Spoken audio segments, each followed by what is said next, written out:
Net UG परीक्षा 3 मई को आयोजित होगी। मेंटर और टीचर मनीष झा ने नेट और जेईई की परीक्षा की तैयारी को लेकर टिप्स दिए हैं। दूरदर्शन से खास बातचीत में उन्होंने अंतिम समय की तैयारी को रेखांकित किया।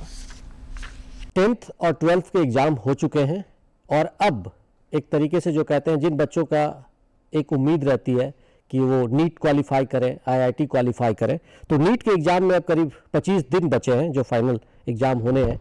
और किस तरीके का आखिरी दौर का प्रिपरेशन होना चाहिए, हमारे साथ मनीष जी हैं जो करीब 15 सालों से इस प्रोफेशन में जुड़े हुए हैं, बच्चों को लगातार टिप्स देते हैं, फिजिक्स के टीचर हैं। किस तरीके का आखिरी प्रिपरेशन बच्चों के लिए होना चाहिए?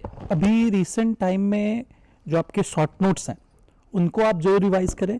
शॉर्ट नोट्स में आपके फिजिक्स के सारे फॉर्मूले हो गए और हर एक फॉर्मूले को कैसे अप्लाई करना है। कई बार क्या होता है कि हम लोग फॉर्मूला लिखे कि v is equals to u plus e t, तो सबसे सिंपलेस्ट है, बट बाद में भूल जाते हैं कि v क्या था, u क्या था।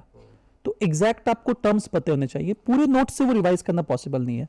तो हर एक चैप्टर का शॉर्ट नोट्स और उस फॉर्मूले के सामने एक एक न्यूमेरिकल उस पर बेस्ड कर सकते हैं।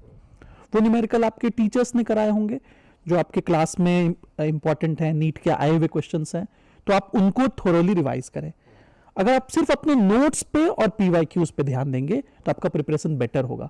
क्योंकि सर, जैसे हर एक एग्जाम के प्रिपरेशन में कहा जाता है कि एग्जाम में क्या क्वेश्चंस आए हैं और क्या सिलेबस है, ये दो चीज अगर आप ध्यान रखें तो syllabus tells us what to read and PYQs tells us how to read. तो अगर आप इन पे फोकस करेंगे सही से तो आप बेटर प्रिपरेशन कर सकते हैं। और पिछले 10 साल के कम से कम पेपर जरूर सॉल्व करें और उनके सॉल्यूशंस देखें, उनमें क्या क्या किस किस टॉपिक्स पे ज़्यादा सवाल पूछे गए हैं। जैसे ग्रेविटेशन से बहुत इजी क्वेश्चंस आते हैं, इलेक्ट्रोस्टैटिक्स बहुत इंपॉर्टेंट टॉपिक है, और हर एक चैप्टर का अपना अपना इंपॉर्टेंस है। कुछ चैप्टर बहुत छोटे हैं, जैसे सॉलिड्स हो गया, जैसे सेमीकंडक्टर हो गया, बहुत छोटे चैप्टर में वेटेज ज़्यादा है और उनको आप बहुत कम समय प्रिपेयर कर सकते हैं, तो उनसे आपका प्रिपरेशन बेटर होगा।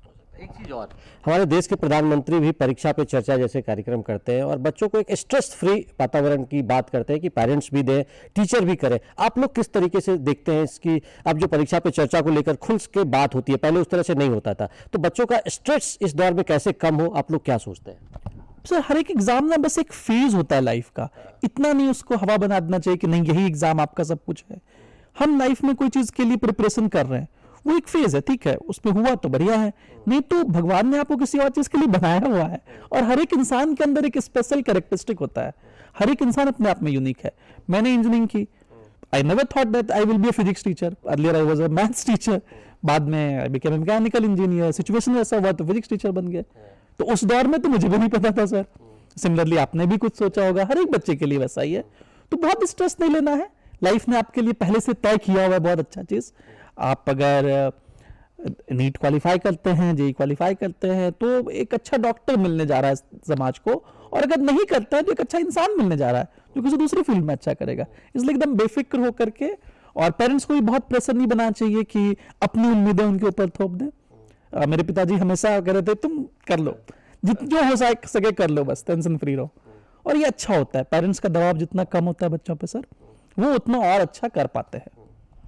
पेरेंट्स का भी दबाव कम होना चाहिए और टीचर को भी फ्री माहौल में एक तरीके से विदाउट स्ट्रेस इस चुनौतियों को लेना चाहिए कि जो एग्जाम का फियर है उससे वो बचे। एक आखिरी कमेंट हम चाहेंगे कि लास्ट दौर में किस तरीके से जो स्ट्रेस फ्री रहे, तो बच्चे किस तरीके से इन चीज़ों को ले।